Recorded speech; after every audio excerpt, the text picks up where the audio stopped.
Hi.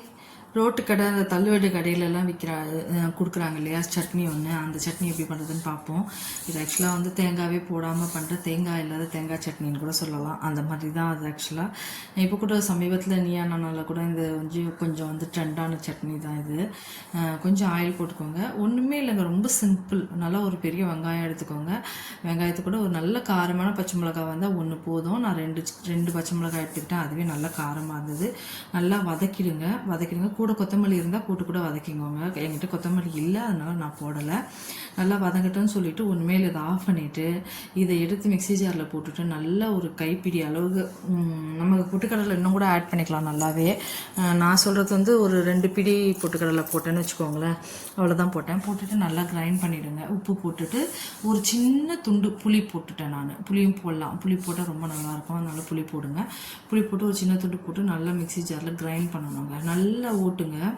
ஏன்னா இது வந்து இந்த வெங்காயம் பச்சை மிளகாய் எல்லாம் நல்லா அரைப்பட்டுடணும். உண்மையிலே செம்ம டேஸ்ட்டாக இருந்ததுங்க சாப்பிட்றதுக்கு, எனக்கு ரொம்ப பிடிச்சிருந்தது.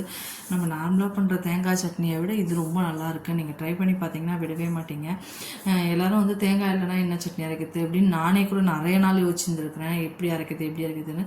சமீபமாக தான் இதை நான் பார்த்ததுக்கப்புறம் ஐயோ உண்மையிலே இது எப்படி தான் இருக்குமோ தெரியலையே, நல்லா இருக்காதுன்னு நினச்சேன். பட் அரைச்ச உடனே எனக்கு ரொம்ப பிடிச்சிருந்தது, செம்ம டேஸ்ட்டு.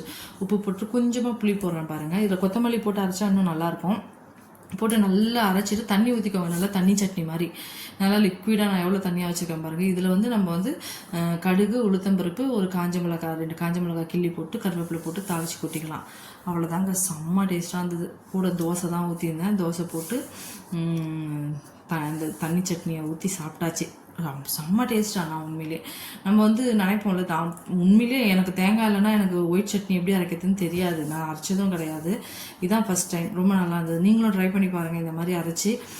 ரொம்ப சிம்பிள், ரொம்ப நல்லாவும் இருக்குல்ல சாப்பிட்றதுக்கு. இட்லியோட கூட நல்லா தான் மேட்ச் ஆகும், செம்மையாக இருக்கும். ட்ரை பண்ணி பாருங்கள். என்னோடய சமையல்லாம் பிடிச்சிருந்தா லைக் பண்ணுங்கள், ஷேர் பண்ணுங்கள், சப்ஸ்கிரைப் பண்ணுங்கள்.